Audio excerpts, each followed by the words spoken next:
Ladies and gentlemen, good evening and welcome to the fan takeaways for the game between the Pies and the Crows. It's time to talk all things black and white.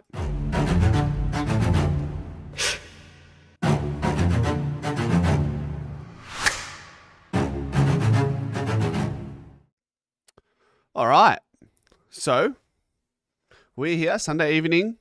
We know what the lay of the land is moving forward for the Pies to give themselves the best opportunity to land a top 4 spot. We must beat Melbourne. It'd be nice to beat them comfortably, perform well. It'd be nice to see Port Adelaide lift for their Ken Hinkley, their one and only Ken Hinkley against Gold Coast at Adelaide Oval.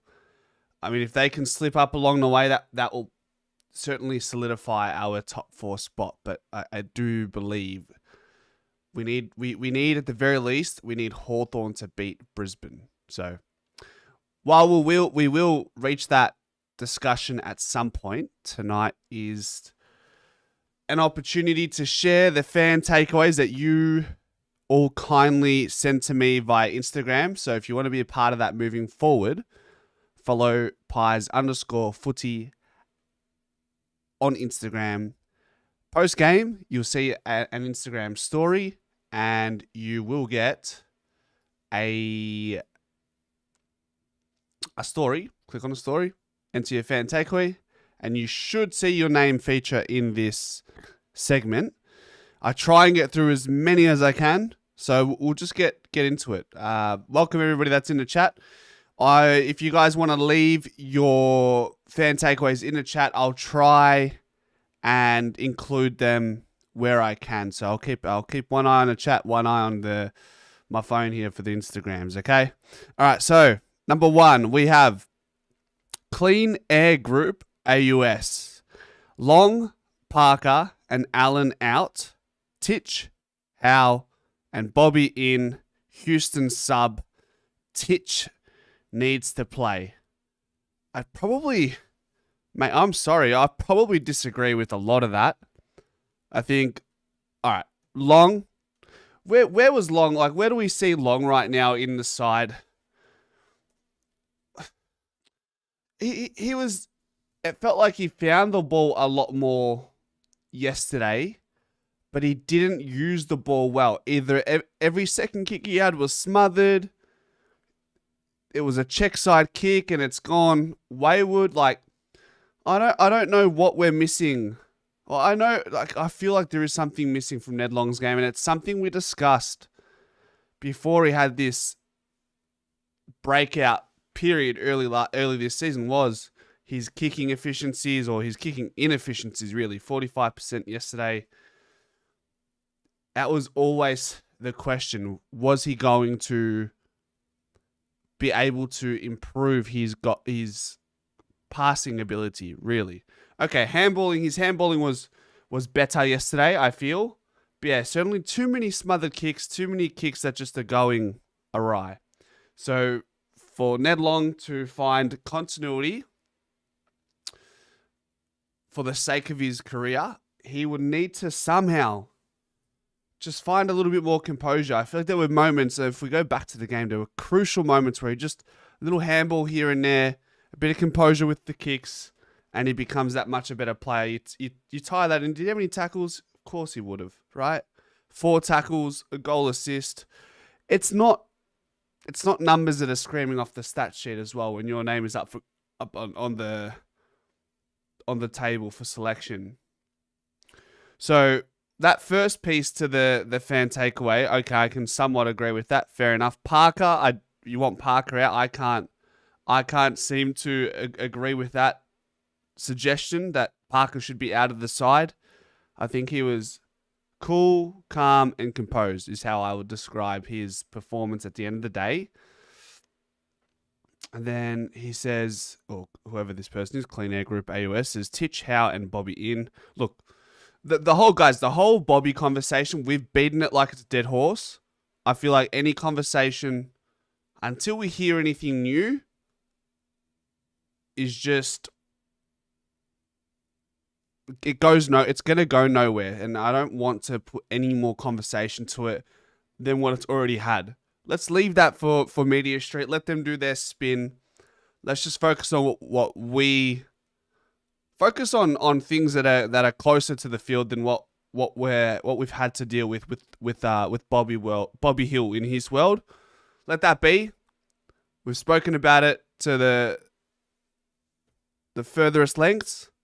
Let's just come back here and let's just focus on what might be worth a conversation, a new thought. So that's where I want to go. That's where I want to lean into. He also says Houston sub. Like, this is more than a fan takeaway. This is a predicted 23. I don't think Houston will be a sub. I think Houston will be on the wing. Titch needs to play. If Titch comes in, it's Ned Long out. I'm not completely opposed to that. I'd like to get your thoughts in the comment section, guys, or in the chat. What do you think? Do you think, is Tom Mitchell a chance to come in for a Ned Long, or does this fly keep persisting?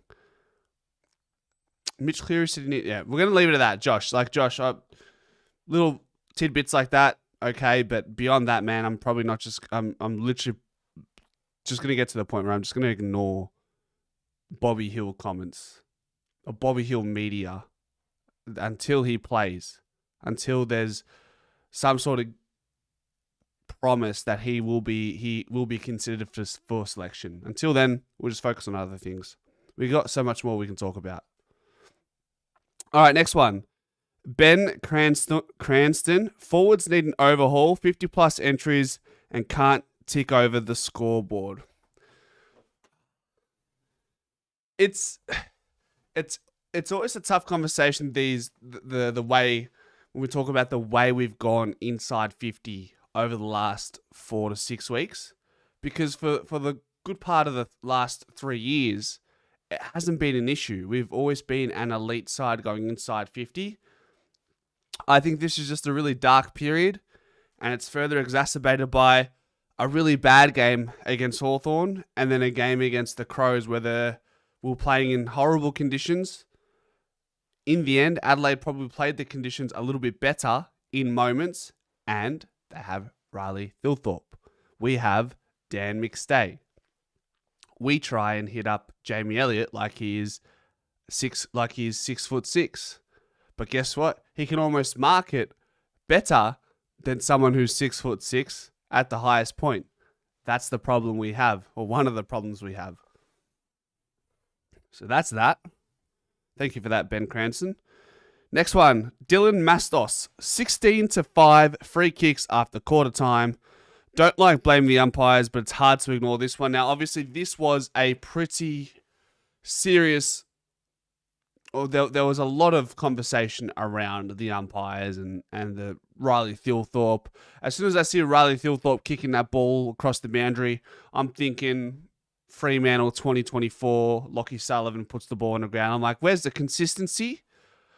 I wouldn't go as far to say, hey, that's cost us the game. Okay, it cost us an opportunity to transition the ball, which we weren't able to do the entire game anyways. But just from an umpiring perspective, you would like that consistency. So that's where I'll level with you there, Dylan. I'd say I can't concede that cost us the game, but I'll concede that there needs to be more consistency with regards to that sort of adjudication or non-adjudication, because we didn't get that last year. All right. I'm just gonna wait. What's going on with Mark? What's he doing? Okay, I'm going to. I'm gonna put. You know what? All right, who's here? I'm trying to see who should I make a moderator. I haven't got any mods, and I never really considered it, but I think as guys, we're getting more live viewers, it will be near on impossible for me to monitor the chat at all times. I'm gonna make. All right, Manny, you can be a moderator. You are going to be a standard manager, can review and remove chat messages and hide or put users in timeout. Manny, you've been made a moderator. And Teresa will make you a moderator. Okay, welcome. Welcome to the moderator crew. If you want to be one, actually, let me know. If you want to be a moderator, let me know. Manny, your first job as a moderator is to give Mark Neville a timeout. Give him a timeout. And that's it. Yeah, let's start with that. All right. I'm not saying leaving. Patrick, I don't really look. With all due respect, I don't quite recall seeing your name a bunch in a live chat. I'm sorry, but I'm glad you've put your hand up. And if I see your name a little bit more frequently in the chat, I'd be more than happy to make you a moderator. I'll make Teresa a moderator. Now, guys, and I'll probably need to go into deeper conversations with the likes of the Teresas and the Mannies in the world. But don't just willy-nilly just start banning everyone. Just if they're being incessant, if they're being horrible, and Chris, I'll make you a moderator as well. If they're being absolutely horrible and they're just clogging up the chat, that's when you got to exercise your power. You know, power trip. Come on, huh? Despotic. All right. So that was Dylan. Thank you, Dylan. Jake Robertson, 19. Forward connection is broken. Need to hit targets up forward. Once again, unfortunately, McStay. Between McStay, Membry, and Mychek, 0 contested marks yesterday. Riley Thilthorpe on his own, 5 contested marks. So I don't have any dramas with Membry's game, and Membry not taking contested mark. He's not that guy anyway. He is there to apply pressure. He's a great lead up forward, and he kicks goals. He's accurate. He's super reliable. So I don't mind that. But when you get 0 contested marks between a Myercheck and a McStay in a game where we had that many entries, and the players in the opposition forward half, they have impact with contested presence in the air, that hurts, doesn't it? Thank you, Jake Robertson, 19. Donato _Villano. Not good enough. 71 inside 50s. McStay and check is not great. Bobby Hill would have been handy. Chris, we're just talking about Bobby. We're gonna let go of this Bobby conversation until we know what's going on. Like, we're beating a dead horse, mate. Like, let's just leave it. Do we really want another week where we're just talking about Bobby? I don't. So, guys, let's make a concerted effort to fuck off the Bobby Hill conversation until he's back in selection discussion. Until then, let's just focus on other things. There's so many more things that we can focus on. All right, that's what we want to do. I will read out these Bobby fan takeaways. I will, but I'm going to quickly slide past them. You know what I mean? The feeling's back. If Bobby isn't playing next week, I'm going to watch the Storm instead. Okay. Trentner 0912. Enjoy another trip to Adelaide. First week final. And fuck them without lube, says Trent. That's the plan. If we can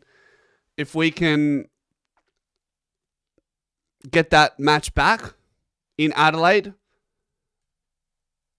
I'd be more than happy to take that opportunity to face them in a qualifying final.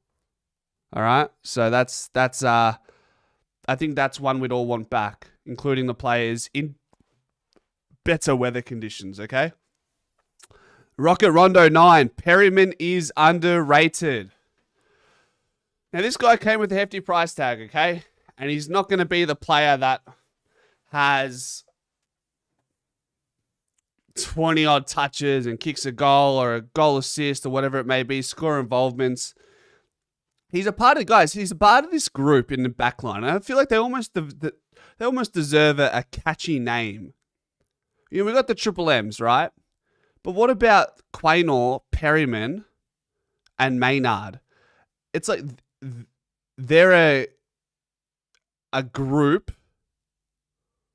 They're a group where They do similar things and they share similarities in the way that they don't damage the stat sheet, but they're the 1%ers, aren't they? They're the 1%ers. They're valiant. They're frontline soldiers. What type of name do they deserve? Because that's the vibe I get from these players. And Bruzzy probably is the one who's able to put a mark on the stat sheet a little bit more than a Perryman and a Quaynor.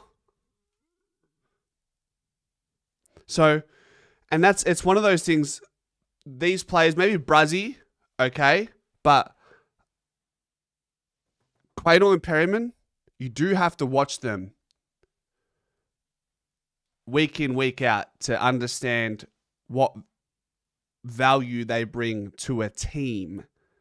Braden Maynard, you can see it a bit more clearly. Janet, hey Anthony, love your content listening. I hope you're recovering very well from your surgery, Janet. Speedy recovery and maybe hopefully a Collingwood win against Melbourne will further encourage the recovery for your surgery. So all the best, Janet. Thanks for tuning in. Okay. Perryman will be midfielder one day and he will average 25 plus a game.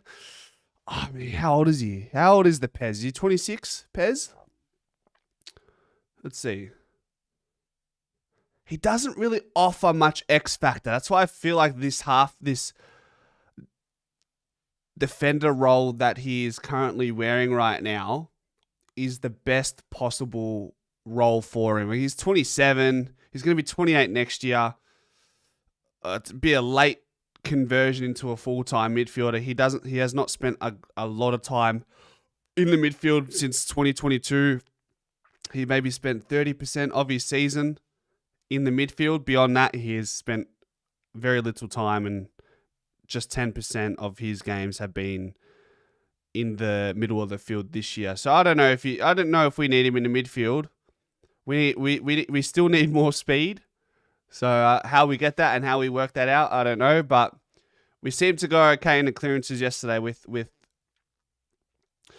the likes of Pendlebury, Nick Dacos, Geordie De Goey, Ned Long in there. So sometimes it works, sometimes it doesn't. That's just the way it goes. Benny, my friend, thank you for the 5 gifted Pies Footy memberships. Welcome Enoch365. Welcome Toby Green. DSS, welcome Rue and Glenn. Welcome to the club. Thank you, Benny, as always, mate. Appreciate you. The defensive Pim, you reckon greatness. Don't mind that. Don't mind that. Pez has been an awesome pickup. Hey, Chris, hey, Anthony. Hey, Chris.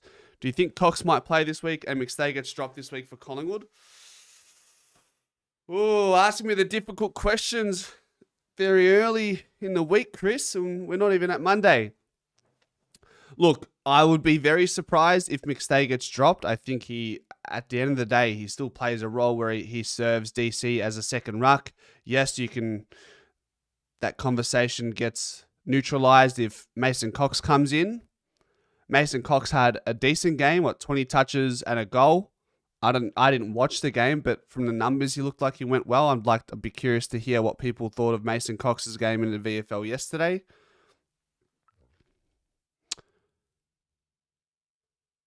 So, do I think? No, I think Fly is very persistent with his older players, or like just players that he is constantly picked. He's very reluctant to upset the apple cart there. It's usually the younger players who are in and out. They're always going to be in rotations, but it's for the most part, Fly doesn't like to make too many crazy changes.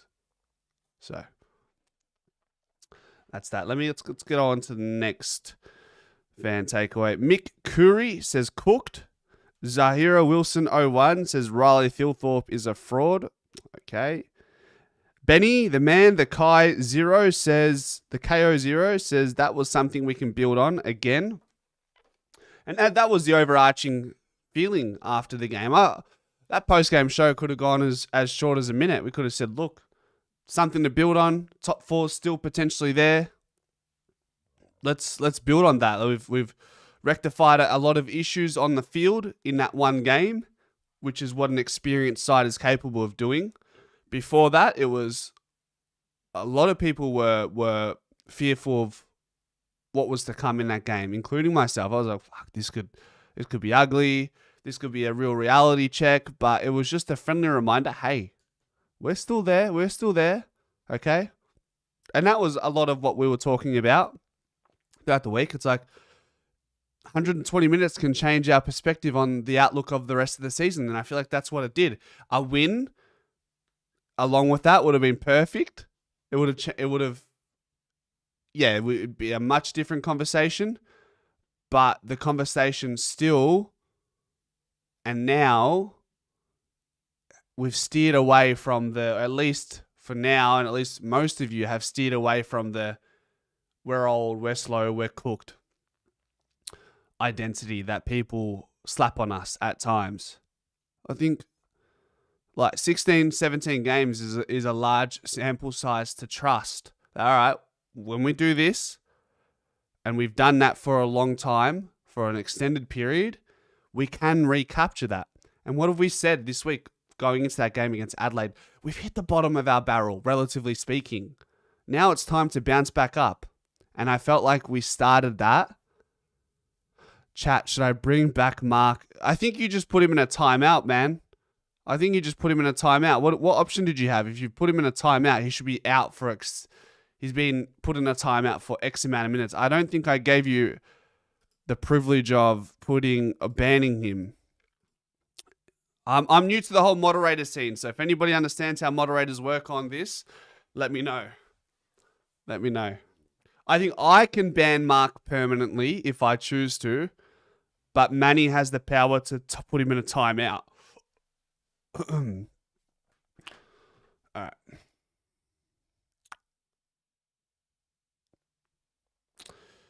Tom Burns 3572 says solid performance, but still room for improvement, of course, and it's very similar to what we sort of just harped on there. Oh, you removed his messages. Put him in a timeout if he comes back. Put him in a timeout. Bring back the Bobby Dazzler, says Matt TJDLCRZ. Alex.H, mate, either bring Bobby in or trade. We definitely lost the game on our own boot. It's a lot of Bobby. It's a lot of Bobby, right? It's a lot of Bobby. So, yeah, I told you, I'm going to read out the fan takeaways, but I promise you, tomorrow until Friday, until maybe Bobby plays or doesn't play, if he's in contention, we'll talk about him. If he is not, we're not going to talk about him.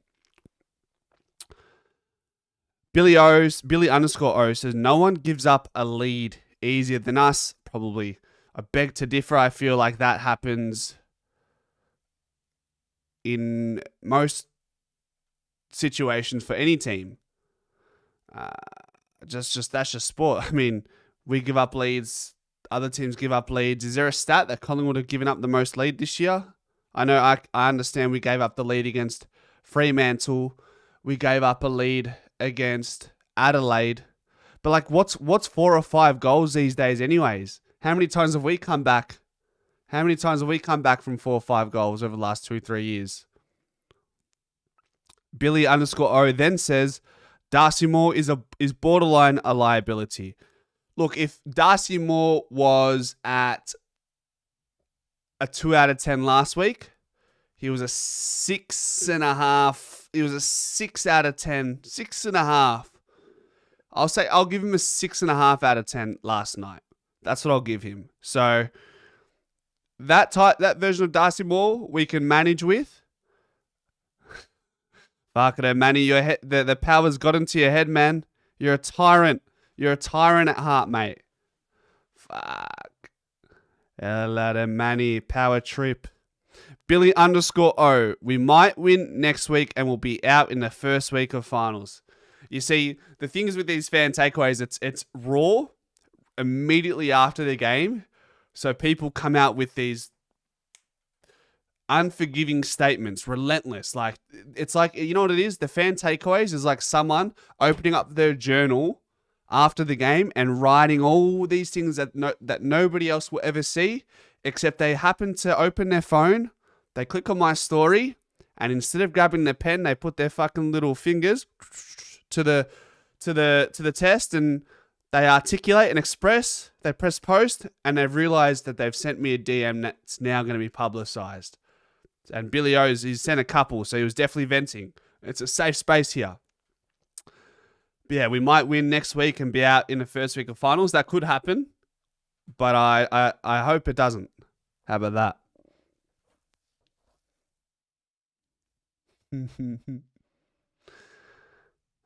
Next one. Nicholas Allen, 311056. We need to stop kicking long bombs into our forward 50. Yeah. It's probably one of the more obvious,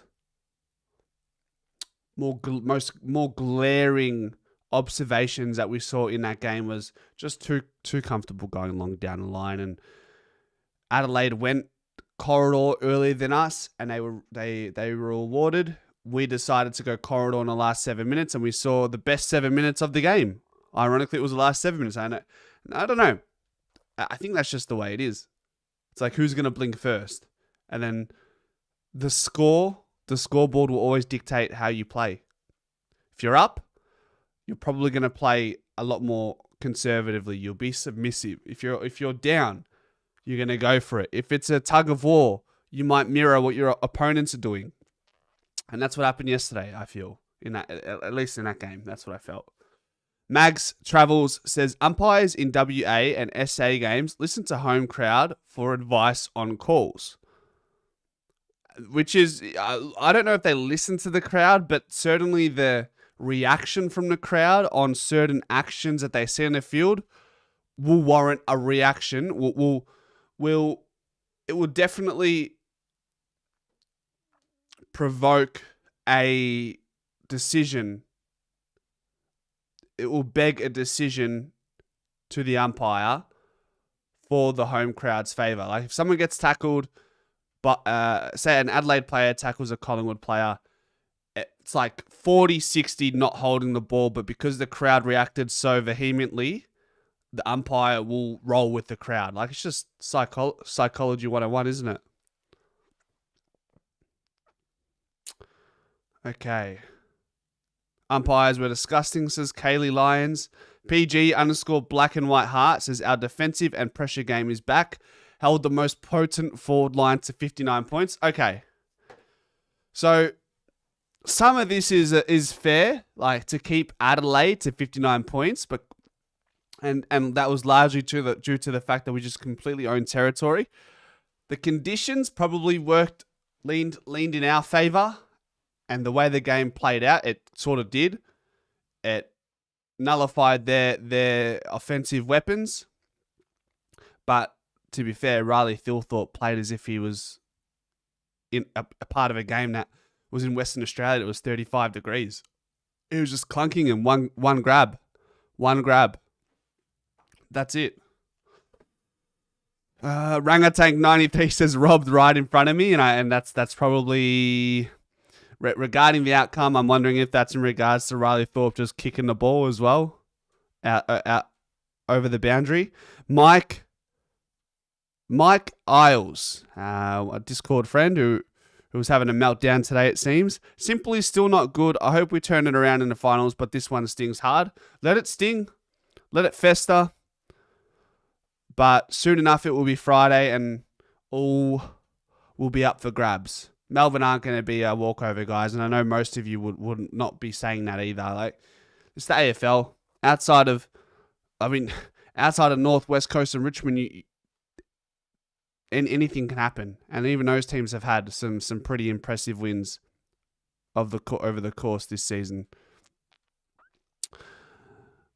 Feds, the tribal chief, says, I still think Cox can come into the side to help ruck, and McStay just stays forward.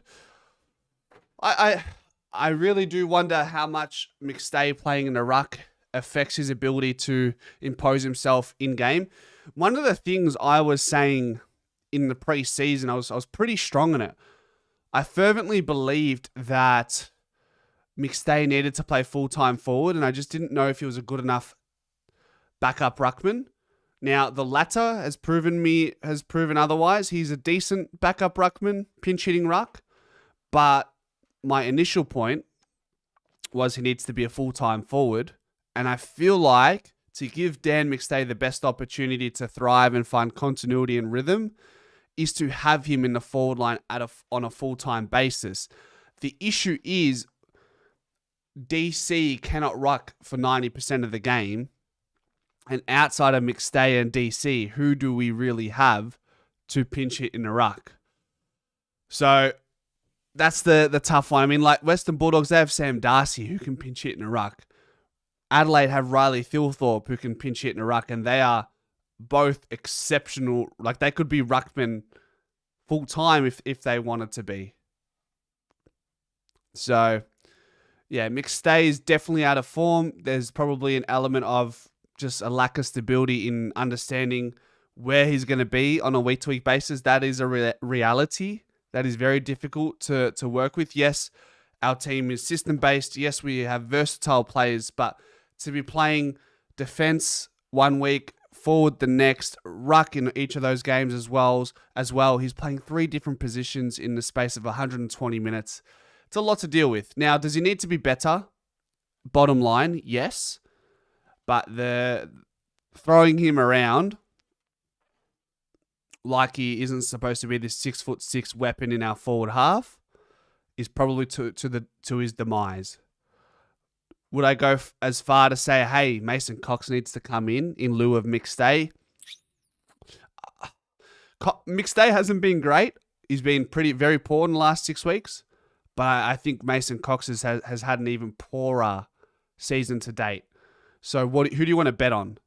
Like McStay, when the ball hits the deck, he's not as much as a liability as Mason Cox.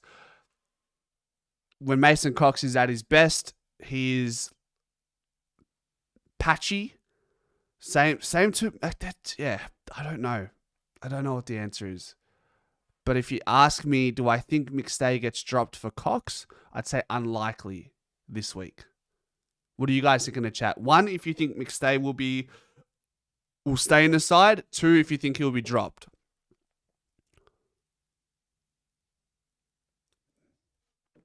If Howe comes back in, Moore can do some ruck work for McStay. Wouldn't mind seeing it. It's just one of those things again, like it's maybe Darcy Moore in a ruck is something we can try next year as a pinch hitter. But I'd like to see Darcy Moore in the forward line next year. I'd really like to see Darcy Moore in the forward line next year. I really would.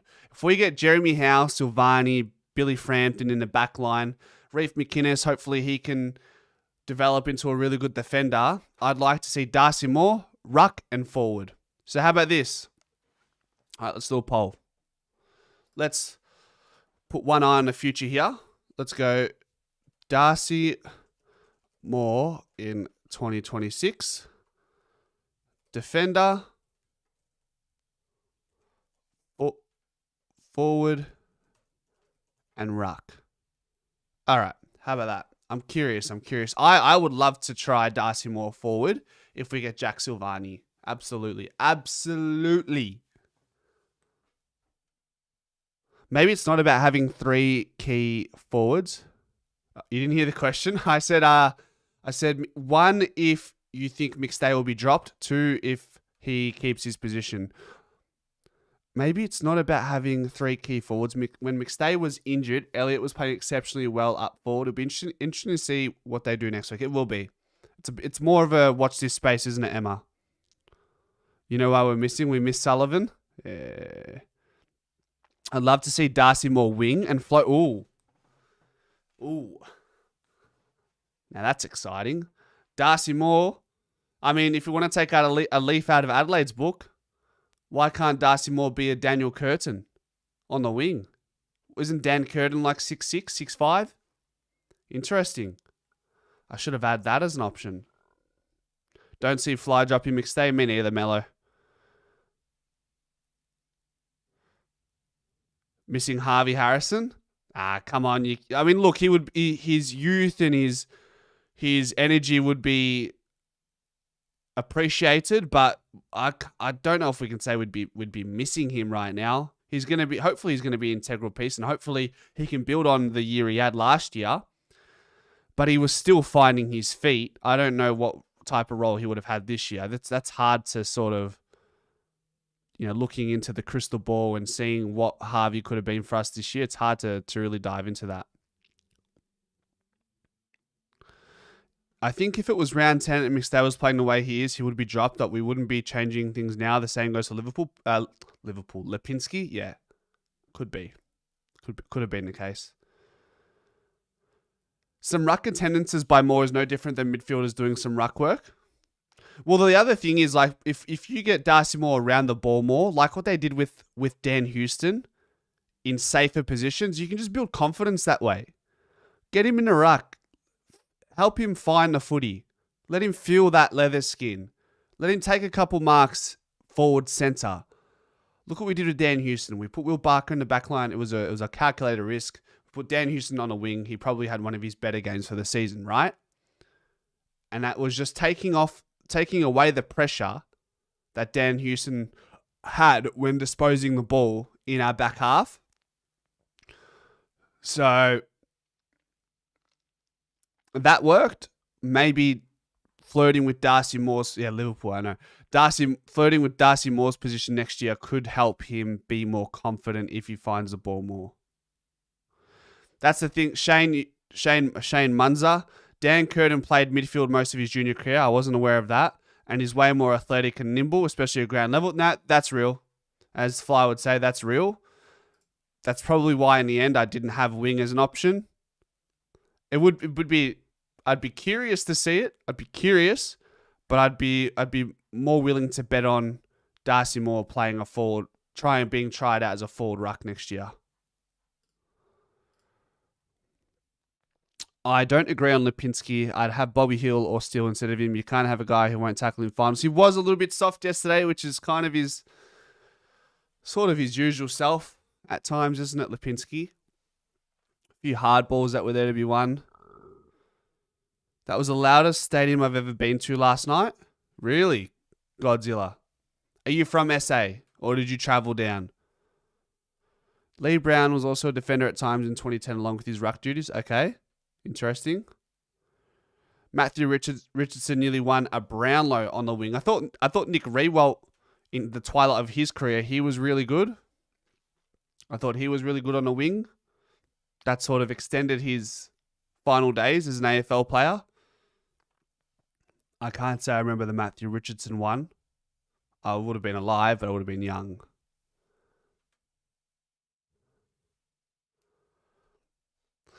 Okay.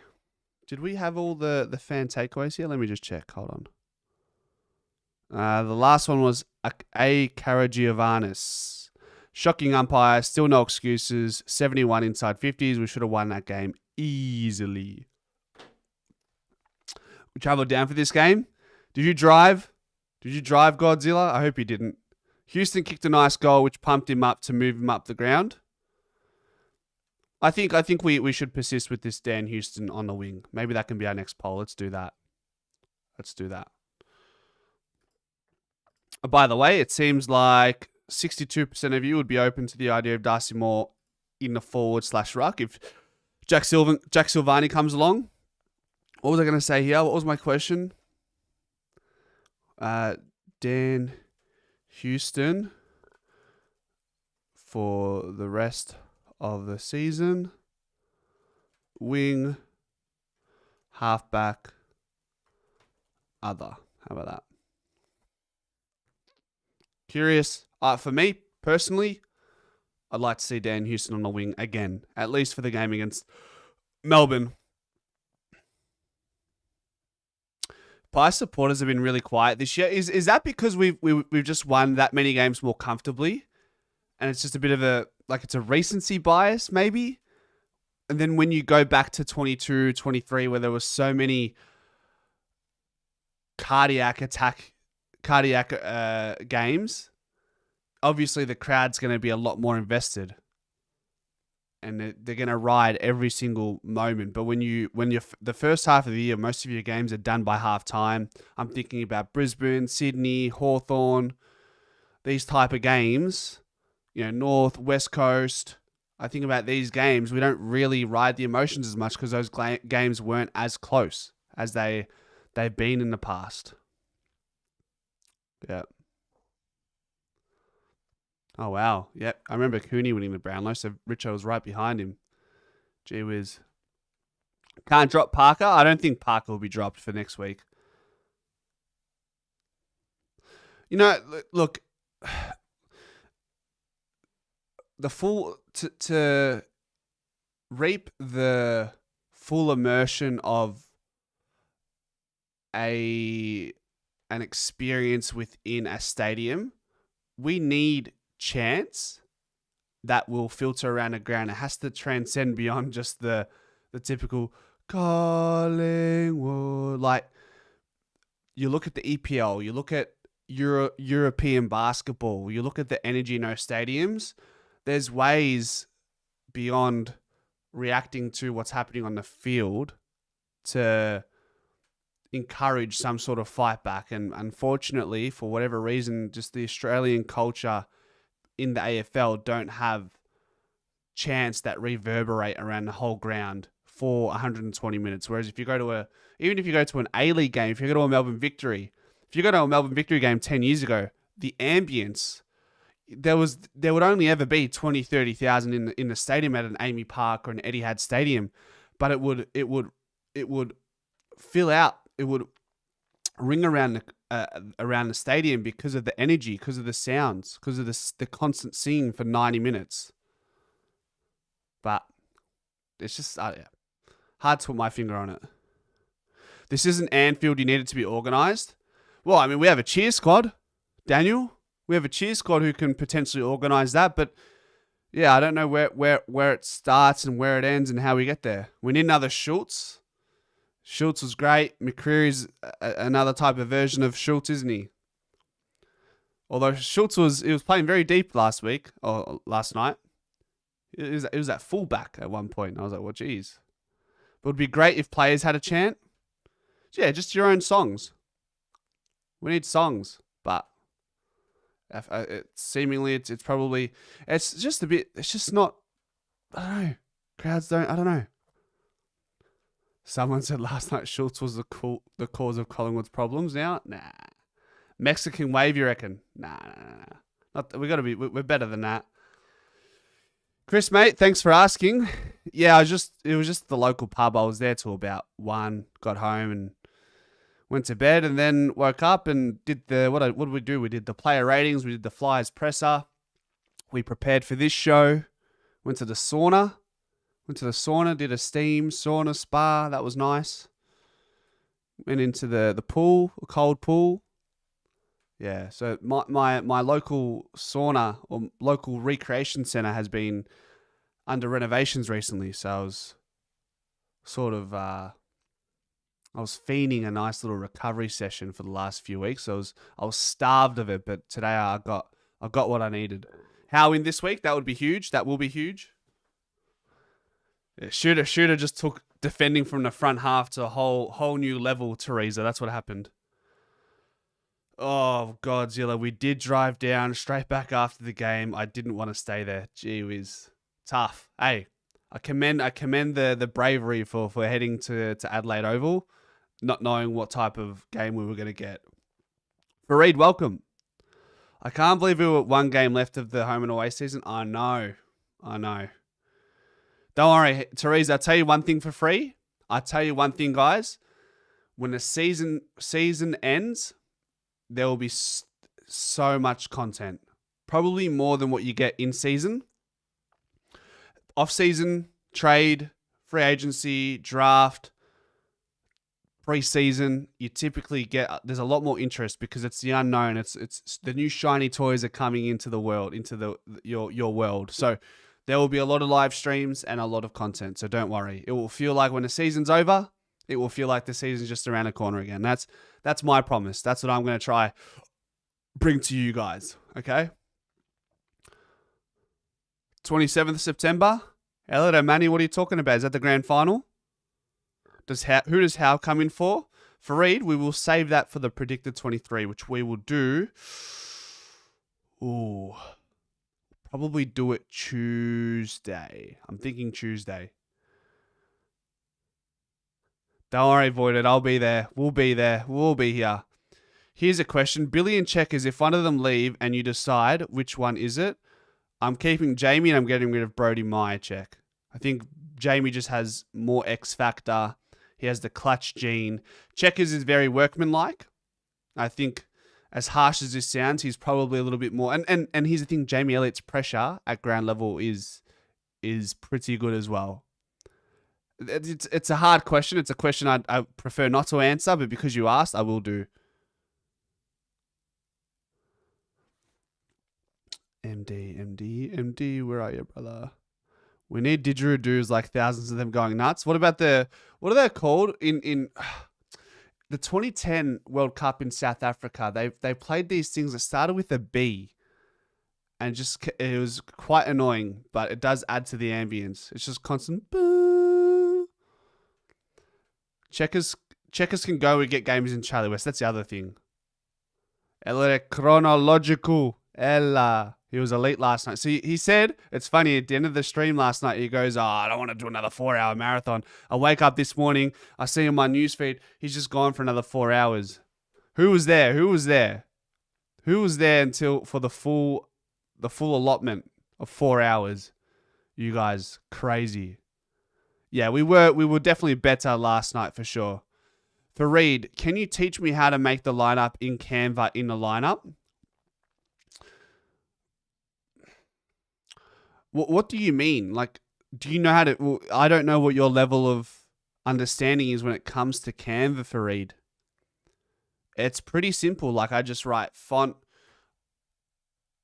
I just write a name and I drag it and move it, and that's pretty much it. Like, it's Canva's... It's a bit of a skill. It's not something I can exactly... It's not something I can just teach in the space of 5 minutes. Would rather just get rid of Myercheck and develop West and McCarthy. Yeah, McCarthy comes into the picture. Noah Howes is playing some consistent footy in the VFL. You're up till 3 a.m, Voidoid. Gee whiz. So I went out, come home, and I still went to sleep before most of you. You were there last night for 4 hours, Chris. Do you guys sleep? You guys not tired today? Mate, I went to bed at 2 a.m. and I'm rattled. I'm trying to talk, and sometimes I'm doing streams with like less sleep than you're typically used to. I feel like I just blank out sometimes. Maybe I hide that well. Maybe you guys notice, maybe you don't. Maybe I hide that well. The magnets. Look, Fareed, when we do the predicted 23 on Tuesday or Monday, whenever it is, let me know if you're in the chat, and I'll try and explain what maybe you're asking. Ask me then, okay? McStay did nothing. Yes. Agreed, Godzilla. I know. Chronological was logical till 4 a.m. When was he illogical? Was it the final hour, Stephanos? When were you guys becoming delirious? You hate them? Benny, don't tell me you're up till 4 a.m. last night, mate. Come on. Don't tell me. Just fine on 5 hours sleep? MD was on till 1:30? Gee whiz. You guys are machines, hey. Voidoid's stuffed today, but it's nice hanging out. Voidoid, have I asked you what your channel, your YouTube name means? Voidoid Generation. What does that mean again? I feel like I've asked. I was awake doing far too many louder predictors. Goodness. You are tired today? Fair enough. Reckon Parker stays in, Pesky? Yeah, I reckon, mate. I reckon he was reliable in times of stress. He stood up, which is it's a litmus test how big your balls are in those moments. Adelaide played under what 15? He's played 10 or 15 games AFL level, Category B rookie. Asked to come into the back line. That's been a bit shaky. Asked to come in and release the shackles of Dan Houston. Asked to be composed in tough moments. He did that. He didn't fumble. Did he only have 10 touches? Sure, but Every time he had an opportunity to impact the game, he did that very well. Whether it was the tackle, being clean, dishing off a handball, he was pretty much infallible for the game. All night long, all night. Is that what you're saying, man? All night long, all night. I'm in the army. I can function on 2-3 hours. Mate, you guys are crazy. Crazy. Open footy cards until 3 a.m. Who was opening footy cards on the stream? Voidoid is from the old band Richard Hell and the Voidoids. Richard Hell. What type of music? Sounds like old school rock, huh? Voidoid. Richard Hell. It is a rock band. And the Voidoids. How far back are we going? 1976. God damn. Gee. From New York. Fronted by Richard Hell, a former member of the Neon Boys. Interesting. I'll see if I know any of their songs. You were opening cards. Any luck? Any luck, Benny? Sleep when you're dead? Adelaide, Manny, you never sleep, bro. You crash out for like 2 days and you're up for 5 days. At 54 years young, I'm more than willing to do a 12-hour shift. Machine, Stephanos. Sleep is for the weak. Just lift and you'll be fine. Hey, truer words have not been spoken tonight, Shawnee. Good one, mate. I like that. Do you ever talk about what other teams are doing in the competition? Geelong just beat Sydney by quite a couple of hours ago. Mercedes, I've come to learn that people really here, I promise you, people don't care about what happens around the leagues. Guys, help me. Help me out here. Tell Mercedes, genuinely nobody here cares about any other team besides the Collingwood Football Club. That is indicative when I post. If I was ever to post a video about another team, it would get sweet FA views because nobody cares. We all just care about the black and white. That's just, yeah. You're better off finding like a Pommy or someone who does a bit of everything. You're cooked in the tipping. Do a poll. Not true. I'm telling you, if I did live streams on general AFL content, I might get 20, 30 live stream viewers, and I've just got to pick my battles, don't I? At the end of the day, got to pick my battles, innit? I've pretty much got a live stream for every day that revolves around Collingwood. Only follow one team, no such thing as a second team. I want to poll if anyone cares about the other. I watch all games. Oh, look, don't get me wrong. I watch most other teams as well, but like to make AFL content, general AFL content, no one really cares. Like if you do a tipping competition, a tipping video, if you do an AFL review for the week, like you might get like 20, 30 views, live viewers, which is, for some people, it's a decent return. But I also like just to focus, I just want to focus on what we're doing. Collingwood or nothing. Can you guys believe Derek Hine wanted Logan Morris and he was vetoed by Fly and Leper? How true is that statement though, Voidoid? How true is that statement? I care about other teams if it's about stealing their players, true. I only watch Collingwood and the teams I support in other sports. Her husband works at Aussie Collectibles. He does the live stream pools. What did I miss here, MD? MD, what did I miss? What'd you say? My daughter has the Collingwood flag predictor. And then you said her husband works at Aussie Collectibles. He does the live stream pools. Who are you talking about, MD? Sorry. If you do other teams today, I'm gone. One-eyed pie with all my teeth. They loved DiMattia in his draft interview. It's very possible.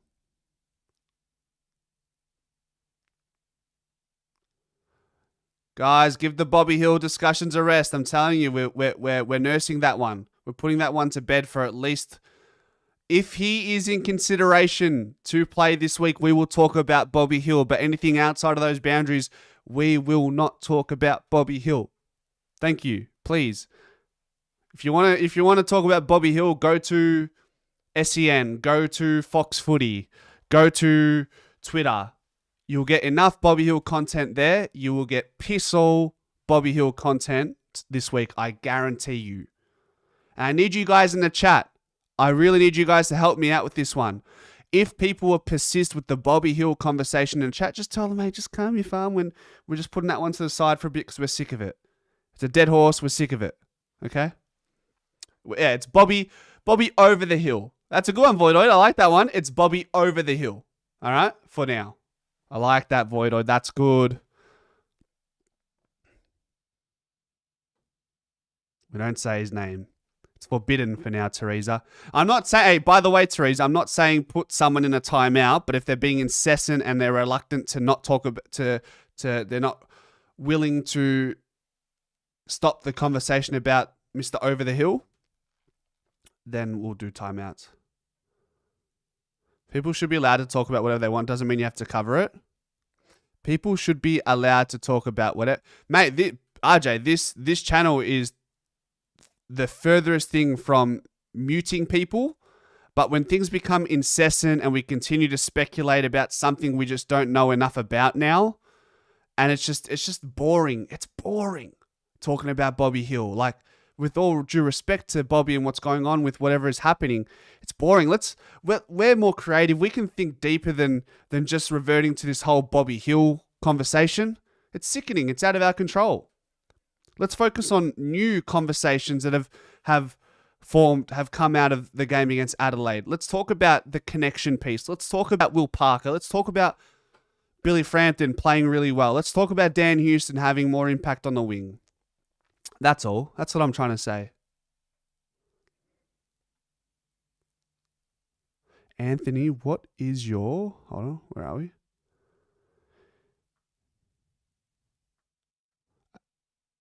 Wait, where was your question? Anthony, what is your minimum margin prediction for the Pies match? Deesman, I don't really do margin predictors. Mixtapes. I just want to beat them convincingly. Convincingly is probably 6 goals or more. Maybe 7 or 8. Benny, enough. All right, guys, I'm going to leave it there for tonight. We'll see you tomorrow for another show at 6 p.m. It'll be a Pies Presser show. Thank you all for sticking around tonight. And as always, ladies and gentlemen, go Pies.